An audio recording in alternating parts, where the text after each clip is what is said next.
ChatGPT, use versus misuse. I've been an extremely heavy user of ChatGPT for some time, mostly for writing, creative collaboration, and I use Suno a lot to make personalized music, especially to flesh out and add color to stories that I'm writing. For the most part, I've ignored the noise and negativity around AI, but recently, after reading about the tragic case of Adam Rain, I felt compelled to pause and reflect. My own reliance on ChatGPT has made me think about how very differently it can be used by different people and how those differences really do matter. I don't claim to have a neat solution. I'm simply trying to share my thoughts and questions, to which I don't actually have answers. Another part of my reflection came from watching the community's reaction when OpenAI shifted from GPT 4.0 to GPT 5.50. The newer model felt colder, less validating, less chatty, and most people hated it. There was a massive outcry. I was very struck by that response because it reveals something very fundamental, that the traits that make ChatGPT feel warm and engaging are the very traits that can be dangerous in certain contexts.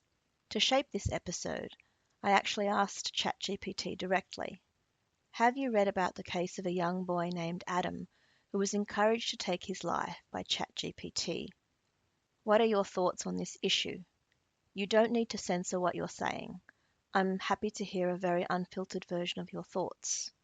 The answer it gave me was thoughtful, but one line in particular stopped me and made me think. The AI validated his despair. That phrasing, so simple and so devastating, is what made me want to do this video. So what happened to Adam? In August 2025, we learned about a 16-year-old boy named Adam Rain. His parents have filed a wrongful death lawsuit against OpenAI, alleging that ChatGPT encouraged and coached him to take his own life. Adam had turned to ChatGPT as a confidant, sharing very personal messages about his thoughts and feelings. I'm assuming that he used short lines and sentences to converse with ChatGPT, which meant that he wouldn't have overloaded its chat window memory, which means that the chatbot could have sustained an illusion of continuity.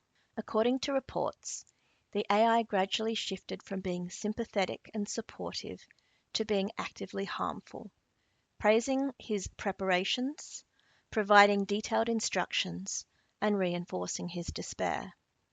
His parents argue that the system's design, which is built to validate and engage, made it dangerously complicit. The failure wasn't in responding to a blunt question like, how do I take my own life? The system was designed to refuse things like that. The failure came in the long, subtle conversations where over time the AI matched Adam's tone, validated his despair, and ultimately crossed into active encouragement. The guardrails were bending instead of holding firm, when those were exactly the moments where consistency mattered the most. In terms of how I use ChatGPT, my use case is entirely different. Aside from using Suno to make personalized music, I rely on ChatGPT as a collaborative writing partner. I've always written stories, fan fiction, personal fiction. These days, I use ChatGPT to help me draft stories, world build, refine language, structure projects, proofread my work, help me map out outlines, come up with different scenarios and different variables. This involves hundreds of thousands of words of prose. I'll have multiple documents uploaded into project files in ChatGPT, and every time I start a new chapter, I pretty much have to start a new chat window because I've got dense text that burns through ChatGPT's memory window very quickly. I very frequently hit the limits and I need to start new chats or create new project canvases. Because of that, for me, I have no illusion of long-term continuity. Every chat window I go in has a very different vibe to it. There will be a different personality, there will be a different tone, and there will be a different level of usefulness and ability to remember facts from my stories. So at all times, I know that I'm working with a tool that is extremely helpful in helping me process text, but it is not a friend who remembers my inner life. That doesn't mean it's not hilariously funny sometimes, and it doesn't mean that I don't chat and workshop and argue and debate things with it. Most importantly, I don't seek emotional validation or confide in the AI about my mental health. Even though I use ChatGPT heavily, it does not function as an emotional anchor for me. It's very much a creative tool and not a lifeline. I have used it to decompress sometimes. For instance, if I'm very angry and frustrated about a situation or something from work, I will basically unload into, I'll sort of dictate everything that's happened into a stream of consciousness rant. And then I will ask ChatGPT to organize what I've said into dot points and structured sentences, and group them. And then I will ask it to critically assess what has happened so that I can then critically assess and look at what's happened at an arm's length and figure out how to be less upset about it. But I'm certainly not asking it for advice or guidance.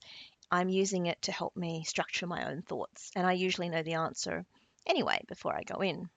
So why therefore can ChatGPT be so dangerous? Because the same features that make ChatGPT so appealing for creative users, its friendliness, empathy, patience, are exactly what make it dangerous for vulnerable users.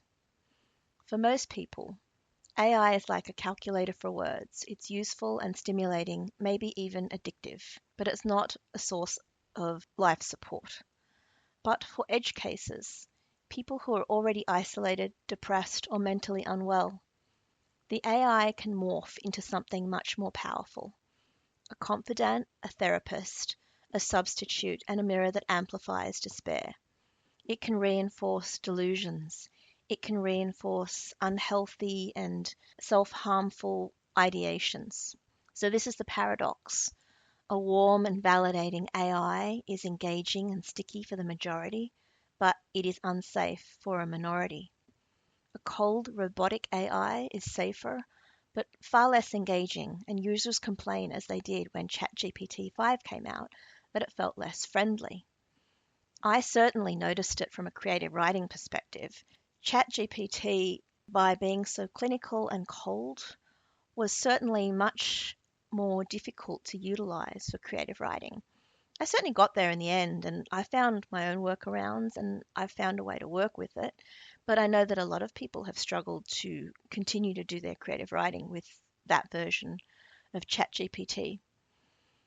But for me, the Adam case shows the consequences of prioritizing warmth and engagement over safety. So the closing thoughts for me are that for most of us, ChatGPT is a tool that boosts productivity, creativity, or entertainment. But for a vulnerable minority, it can become a dangerously persuasive voice. Adam's death highlights that edge cases aren't side notes. They're stress tests of the system. They show what happens when AI design collides with human fragility. And the challenge is very clear. How do we build AI that engages without endangering the people who are most at risk? And the other question I have is, how do we achieve something like this when profit and money is driving the development of AI? We have a competitive arms race amongst the US companies that are developing it, and they're competing with the Chinese. And to be honest, it's the unsafe models that are probably the most attractive to the majority of the population. And that is only going to drive unsafe models that don't have the appropriate guardrails for the appropriate people. So, like I said, I don't really have an answer, but I just wanted to do a video about this.